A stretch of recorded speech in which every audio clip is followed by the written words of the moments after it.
सत्य का खोजी आत्मा पर नहीं रुकता। चौथे शरीर के पहले इसका कोई पता नहीं चलेगा। पांचवें शरीर को आत्मा शरीर इसीलिए कह रहे हैं कि वहां तुम्हें पता चलेगा कि तुम कौन हो। इसलिए पांचवें शरीर के बाद मैं की आवाजें एकदम बंद हो जाएंगी। पांचवें शरीर के बाद वह संबड़ी होने का दावा एकदम समाप्त हो जाएगा। उसके बाद अगर तुम उससे कहोगे कि तुम ये हो तो वह हंसेगा और अपनी तरफ से उसके दावे खत्म हो जाएंगे, क्योंकि अब वह जानता है अब दावे करने की कोई जरूरत नहीं, अब किसी के सामने सिद्ध करने की कोई जरूरत नहीं, अपने ही सामने सिद्ध हो गया है कि मैं कौन हूँ। इसलिए पांचवें शरीर के भीतर कोई द्वंद्व नहीं है, लेकिन पांचवें शरीर के बाहर और भीतर गए आदमी में बुनियादी फर्क है। द्वंद्व अगर है तो इस भांति है, बाहर और भीतर में। भीतर पांचवें शरीर में गए आदमी में कोई द्वंद्व नहीं है। पांचवा शरीर बहुत ही तृप्तिदायक, लेकिन पांचवें शरीर का अपना खतरा है कि चाहो तो तुम वहां रुक सकते हो, क्योंकि तुमने अपने को जान लिया। और यह इतनी तृप्तिदायी स्थिति है और इतनी आनंदपूर्ण कि शायद तुम आगे की गति न करो। अब तक जो खतरे थे वे दुख के थे, अब जो खतरा शुरू होता है वह आनंद का है। पांचवें शरीर के पहले जितने खतरे थे वे सब दुख के थे, अब जो खतरा शुरू होता है वह आनंद का है। यह इतना आनंदपूर्ण है कि अब शायद तुम आगे खोजो ही ना। इसलिए पांचवें शरीर में गए व्यक्ति के लिए अत्यंत सजगता जो रखनी है वह ये कि आनंद कहीं पकड़ न ले, रोकने वाला न बन जाए। और आनंद परम है। यहाँ आनंद अपनी पूरी ऊंचाई पर प्रकट होगा, अपनी पूरी गहराई में प्रकट होगा। एक बड़ी क्रांति घटित हो गई है। तुम अपने को जान लिए हो, लेकिन अपने को ही जाने हो, और तुम ही नहीं हो और भी सब है। लेकिन बहुत बार ऐसा होता है कि दुख रोकने वाले सिद्ध नहीं होते, सुख रोकने वाले सिद्ध हो जाते हैं, और आनंद तो बहुत रोकने वाला सिद्ध हो जाता है। बाजार की भीड़ भाड़ तक को छोड़ने में कठिनाई थी, अब इस मंदिर में बजती वीणा को छोड़ने में तो बहुत कठिनाई हो जाएगी। इसलिए बहुत से साधक आत्मज्ञान पर रुक जाते हैं और ब्रह्म ज्ञान को उपलब्ध नहीं हो पाते। आनंद में लीन मत हो जाना, तो इस आनंद के प्रति भी सजग होना पड़ेगा। यहाँ भी काम वही है कि आनंद में लीन मत हो जाना। आनंद लीन करता है, तल्लीन करता है, डुबा लेता है। आनंद में लीन मत हो जाना। आनंद के अनुभव को भी जानना कि वह भी एक अनुभव है। जैसे सुख के अनुभव थे, दुख के अनुभव थे, वैसा आनंद का भी अनुभव है। लेकिन तुम अभी भी बाहर खड़े रहना, तुम इसके भी साक्षी बन जाना, क्योंकि जब तक अनुभव है तब तक उपाधि है, और जब तक अनुभव है तब तक अंतिम छोर नहीं आया। अंतिम छोर पर सब अनुभव समाप्त हो जाएंगे। सुख और दुख तो समाप्त होते ही हैं, आनंद भी समाप्त हो जाता है, लेकिन हमारी भाषा इसके आगे फिर नहीं जा पाती। इसलिए हमने परमात्मा का रूप सच्चिदानंद कहा है। ये परमात्मा का रूप नहीं है, ये जहाँ तक भाषा जाती है वहां तक। आनंद हमारी आखिरी भाषा है। असल में पांचवें शरीर के आगे फिर भाषा नहीं जाती। तो पांचवें शरीर के संबंध में कुछ कहा जा सकता है, आनंद है वहाँ, पूर्ण जागृति है वहाँ, स्वबोध है वहाँ, ये सब कहा जा सकता है, इसमें कोई कठिनाई नहीं है।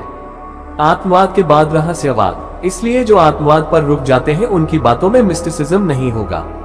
इसलिए आत्मवाद पर रुक गए लोगों में कोई रहस्य नहीं होगा, उनकी बातें बिल्कुल साइंस जैसी मालूम पड़ेगी, क्योंकि मिस्ट्री की दुनिया तो इसके आगे है, रहस्य तो इसके आगे है।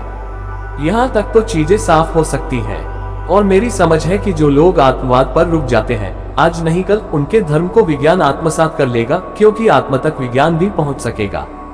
सत्य का खोजी आत्मा पर नहीं रुकेगा। और आमतौर से साधक जब खोज पर निकलता है तो उसकी खोज सत्य की नहीं होती, आमतौर से आनंद की होती है। वह कहता है सत्य की खोज पर निकला हूँ, लेकिन खोज उसकी आनंद की होती है। दुख से परेशान है, अशांति से परेशान है, वह आनंद खोज रहा है।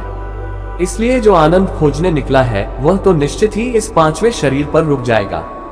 इसलिए एक बात और कहता हूँ कि खोज आनंद की नहीं, सत्य की करना, तब फिर रुकना नहीं होगा। तब एक सवाल नया उठेगा कि आनंद है, ये ठीक, मैं अपने को जान रहा हूँ, ये भी ठीक, लेकिन ये वृक्ष के फूल हैं, वृक्ष के पत्ते हैं, जड़ें कहाँ हैं? मैं अपने को जान रहा हूँ, ये भी ठीक, मैं आनंदित हूँ, ये भी ठीक, लेकिन मैं कहाँ से हूँ? From where? मेरी जड़ें कहाँ है? मैं आया कहाँ से? मेरे अस्तित्व की गहराई कहाँ है?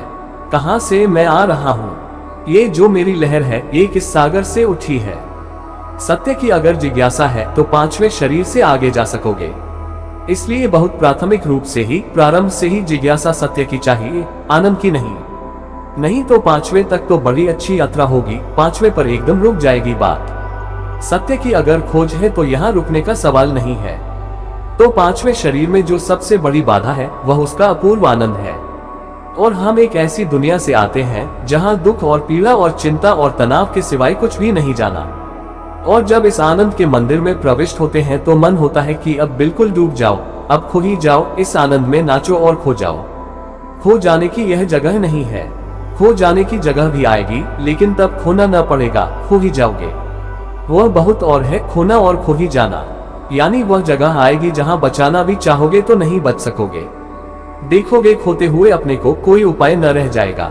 लेकिन यहाँ खोना हो सकता है, यहाँ भी खो सकते हैं हम, लेकिन वह उसमें भी हमारा प्रयास, हमारी चेष्टा और बहुत गहरे में अहंकार तो मिट जाएगा। पांचवें शरीर में अस्मिता नहीं मिटेगी। इसलिए अहंकार और अस्मिता का थोड़ा सा फर्क समझ लेना जरूरी है।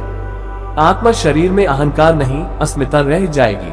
अहंकार तो मिट जाएगा, मैं का भाव तो मिट जाएगा, लेकिन हूँ का भाव नहीं मिटेगा। मैं हूँ, इसमें दो चीजें हैं, मैं तो अहंकार है और हूँ अस्मिता है, होने का बोध। मैं तो मिट जाएगा, पांचवें शरीर में सिर्फ होना रह जाएगा, हूँ रह जाएगा, अस्मिता रह जाएगी। इसलिए इस जगह पर खड़े होकर अगर कोई दुनिया के बाबत कुछ कहेगा तो वह कहेगा अनंत आत्माएं हैं, सबकी आत्माएं अलग हैं, आत्मा एक नहीं है, प्रत्येक की आत्मा अलग है।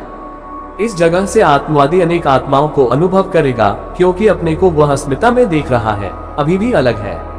अगर सत्य की खोज मन में हो और आनंद में डूबने की बाधा से बचा जा सके, बचा जा सकता है, क्योंकि जब सतत आनंद रहता है तो उबाने वाला हो जाता है, आनंद भी उबाने वाला हो जाता है। एक ही स्वर बचता रहे आनंद का तो वह भी उबाने वाला हो जाता है। बर्ट्रेड रसेल ने कहीं मजाक में ये कहा है कि मैं मोक्ष जाना पसंद नहीं करूंगा, क्योंकि मैं सुनता हूं कि वहां सिर्फ आनंद है और कुछ भी नहीं। तो वह तो बहुत मोनोटोनस होगा कि आनंद ही आनंद है, उसमें एक दुख की रेखा भी बीच में ना होगी, उसमें कोई चिंता और तनाव ना होगा। तो कितनी देर तक ऐसे आनंद को झेल पाएंगे? आनंद की लीनता बाधा है पांचवें शरीर में। फिर अगर आनंद की लीनता से बच सकते हो, जो कि कठिन है और कई बार जन्म लग जाते हैं। पहली 4 सीढ़ियां पार करना इतना कठिन नहीं, 5वीं सीढ़ी पार करना बहुत कठिन हो जाता है। बहुत जन्म लग सकते हैं आनंद से उबने के लिए और स्वयं से उबने के लिए, आत्मा से उबने के लिए, वह जो सेल्फ है उससे उबने के लिए। तो अभी 5वें शरीर तक जो खोज है वह दुख से छूटने की है, घृणा से छूटने की, हिंसा से छूटने की, वासना से छूटने की। 5वें के बाद जो खोज है वह स्वयं से छूटने की है। तो 2 बातें हैं, फ्रीडम फ्रॉम समथिंग, किसी चीज से मुक्ति, यह एक बात है, ये 5वें तक पूरी होगी। फिर दूसरी बात है किसी से मुक्ति नहीं, अपने से ही मुक्ति। और इसलिए 5वें शरीर से एक नया ही जगत शुरू होता है।